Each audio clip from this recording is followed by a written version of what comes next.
Chers amis, en vous abonnant à votre chaîne La Diaw TV, nous allons ensemble traiter que le bien et verrouiller le mal par la grâce de Dieu. Merci.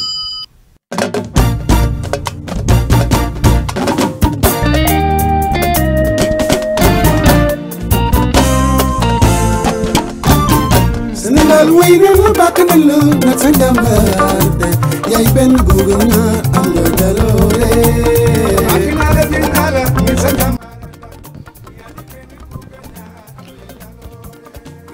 Assalamu alaikum wa rahmatullah wa barakatuh. Chers compatriotes sénégalais,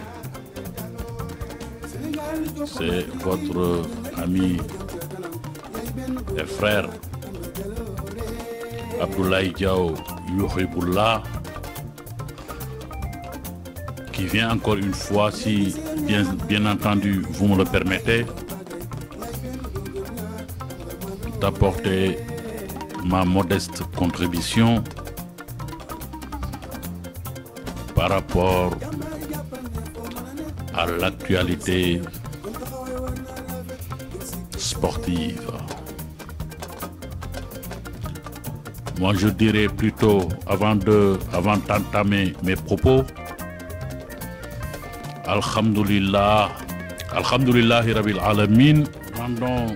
donc grâce à Dieu, Allah subhanahu wa ta'ala, l'omnipotent, qui est donc en train de nous priver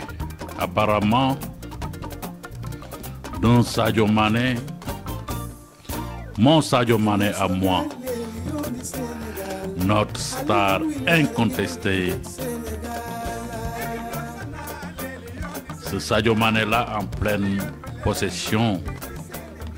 de ses moyens physiques et athlétiques. Comme vous le savez, en football, la blessure reste toujours un des aléas de ce football-là. Et celle de Sadio Mané, Super Sadio, devrais-je dire, est malheureusement intervenue à un moment où beaucoup de Sénégalais ne s'y attendaient guère. Et pourtant, depuis le début de la saison, notre Sadio national a montré quand même des signes criards de méforme et même de lassitude mentale et physique. Une situation qui l'a contraint à perdre sa spontanéité, sa vivacité dévastatrice, sa rapidité et même sa rapidité d'exécution et aussi sa vélocité. En général, dans de tels cas de méforme que surgissent malheureusement les blessures les plus graves et les plus spectaculaires. Parce que simplement, il y a dans ces cas-là une disparité entre le cerveau et le corps à un niveau de lassitude. Et cela provoque fatalement cette lenteur qu'on a pu remarquer ces temps-ci, effectivement, chez notre champion adoré. Si on analyse froidement l'action qui a engendré cette blessure, on se rendra compte aisément que c'est du fait d'un organisme qui n'en peut plus. Un organisme fatigué, un organisme qui est aux abois. Et quand il a hérité du ballon à l'extrême gauche de sa zone, entre deux adversaires amorphes, sans menaces apparentes, il a fait une faute technique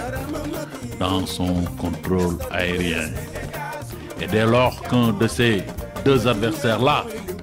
s'est saisi du ballon, il a effectivement accéléré naturellement pour reconquérir ce ballon-là. Mais arrivé presque au niveau du défenseur acquéreur, alors il a mis la partie inférieure de son corps en opposition, c'est-à-dire ses jambes, arrivé presque au niveau du défenseur acquéreur. Il a mis la partie inférieure de son corps en opposition avant d'exercer une forte poussée illicite sur le dos du joueur qui avait fini de perdre son équilibre pour s'affaler automatiquement sur le sol. Et ce qui a provoqué un plongeon imparable de son vis-à-vis. Et malheureusement, avant d'atterrir au sol, son genou en mouvement ricocha violemment l'arrière-genou gauche de mon Sadio Mané à moi. Et la violence du choc était telle qu'elle a même pu faire bouger le pied. Qu'elle a même pu faire bouger le pied gauche de Sadio, qui était pourtant bien posé au sol, puisqu'étant en ce moment précis son seul pied d'appui. Ainsi arriva ce que vous savez déjà. Et tout cela à cause de la méforme, effectivement, et de la lassitude. Ainsi, chers amis, je pense que c'est un mal pour un bien. Et s'il se repose bien et qu'il se régénère, on verra plutôt dans quelques jours un Sadio beaucoup plus fort, un Sadio beaucoup plus étincelant, un Sadio effectivement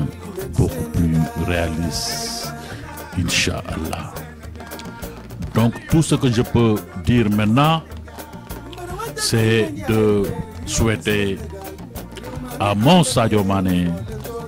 un prompt rétablissement et que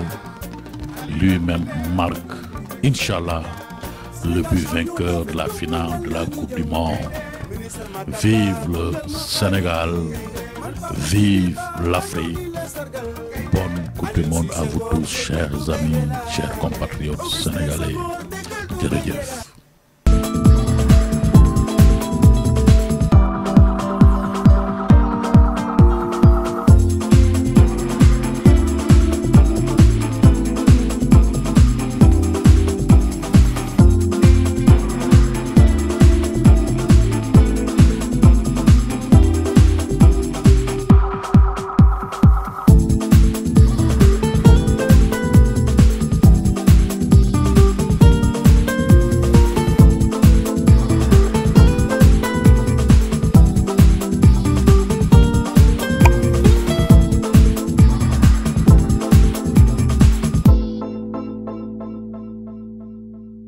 Assalamualaikum warahmatullah wabarakatuh. Samay mbokk sénégalais, seen xarit, seen soppe Abdoulaye Diaw Yoxibula, su ngeen ko permettre rek mooy ñëw wax xelam bu tuuti si li xew si football bi actuellement. Mais li may njëkk a def mooy ma sant yàlla, ñu ànd sant yàlla bi nga xam ne nag moom rek moom mooy buur, te comme moom mooy buur mooy dogal li ko neex, tànn ay datam, te kooku kenn mënu ci dara. te Allah subhanahu wa taala boobu moo dogal nag si yoonu coupe du monde bi, si ligne droite wi coupe du monde bi, ki nga xam ni Sénégal yëpp yaakaaroon nanu ba léegi sax mu indi contribution bu am solo si li ko yàlla moom may si football muy suñu Sadio Mané sama Sadio Mané nga xam ni moom la yàlla dogal mu jiitu si équipe bi si anam yu bëri nag mais Allah subhanahu wa taala boobu moo andi nag dogalam suñu Sadio Mané bi am lu ñuy wax blessure gaañu boo xam ni nag comme ni ngeen ko xamee football gaañu dafa nekk loo xam ni nag moom mooy problème mu football kon nag maa ngi ñaanal xale yëpp ñu bañ di gaañu wala bokk ci gaañu aussi di nga am gaañu boo xam ne du la tere continuer sa carrière comme il faut mais gaañu Sadio Mané bi dafa ñëw ci moment boo xam ne kenn xalaatu ko woon waaw parce que ñu ngi ci ligne droite bi ñu ngi ci véritablement ci vraiment pratiquement dernière semaine pour mu commencer incha allah yàlla dogal loolu et pourtant de Sadio Mané ku ko seetaan mu football depuis bi mu ñëwee Bayern xam nga ni Sadio Mané nag dafa nekk Sadio Mané boo xam ni melagul ni mu meloon bi mu nekkee Liverpool melagu ko malgré effort yi muy def yëpp te loolu nag li ko waral du lenn lu dul coono bu mag a mag bu Sadio Mané am effort yi mu doon def ci match Liverpool yëpp di daw fu nekk di défendre di attaquer mais effort yooyu moo commencé di fay bor bi te effort boobu nag dafa ànd ak aussi benn surcharge mentale bu amoon ci mbirum jaay bi ñu ko doon jaay wax gi ñu doon wax ñu teg ko benn pression mentale boo xam ni ñu def ko superstar dans le monde moment boobu wan ko ni nag yaa ngi dem Bayern nekk équipe bu mag a mag Bayern nekk équipe boo xam ni ku nu jàpp ni yow yaa war a nekk foofu star rek noo am nga pression boobu ba léegi digéré gu ko booleeg li nga xam ni yaram bi sonn na ko mu nekk situation boo xam ni dafa tax qualité yi ko yàlla may qualité intrinsèque yi ko yàlla mayoon nag yaram bi nangootu ko parce que li muy xalaat pour def ko su xel mi waxee yaram bi defal lii yaram bi bala mu koy def day perdre du temps parce que simplement yaram boobu dafa sonn loolu la ñuy wax la disparité entre le cerveau et loolu la ñuy wax en réalité la disparité entre le cerveau et le corps kon nag ñun lii yàlla dogal defe naa ni dafa gën ci ñun dafa gën ci Sadio Mané te d'ici quelque temps dinañ ci xam dara parce que moi je pense que Sadio Mané su tëboon rek continuer blessé wul dem non il y a de fortes chances Sadio Mané passer à côté de son mondial parce que toujours coono boobu mi ngi ci moom manque de lucidité boobu mi ngi ci moom parce qu'il est fatigué mentalement et physiquement mais kii blessure bii nga xam ni apparemment man li ma xalaat ak action bi ni mu demee warul nekk blessure boo xam ne dina tax mu toog lu yàgg te du jouer mais je pense que mën na perdre benn match wala 2 matchs après ñëw ci coupe du monde bi wala mu perdre benn match te mën na sax débuter la coupe du monde comme remplaçant te loolu la ñuy ñaan yàlla nag kon nag dina ko permettre mu mën a toog faju tranquillement régénérer wu dindi ci xel mi pression boobu bi amoon ci moom lépp defaraat muscle yi defaraat organisme bi defar blessure bi ba nga xam ni bu ñëwaatee day nekk lu bees tax te man gëm naa ni bu boobaa lay Sadio Mané di nekkaat le véritable Sadio Mané de l'année dernière peut-être même plus parce que place bi ko waa Bayern jox malheureusement waa Liverpool joxuñu ko kon nag defe naa ni nan leen ko jàppee noonu rek gën a sant yàlla parce que mënoon na fi gën a ñaaw nag gis nañu ci football blessure yu gën a garaaw mais yàlla def na li gën te def na mu nekk blessure boo xam ne apparemment blessure la boo xam ni gaw ma dina yàq carrière am wala mu yàq coupe du monde am comme ni ko nit ñi xalaatee maa ngi sant yàlla encore une fois di leen nuyu di leen jaajëfal yéen ñëpp yéen sénégalais yi di leen mais bala may jeexal nag dinaa nuyu souhaiter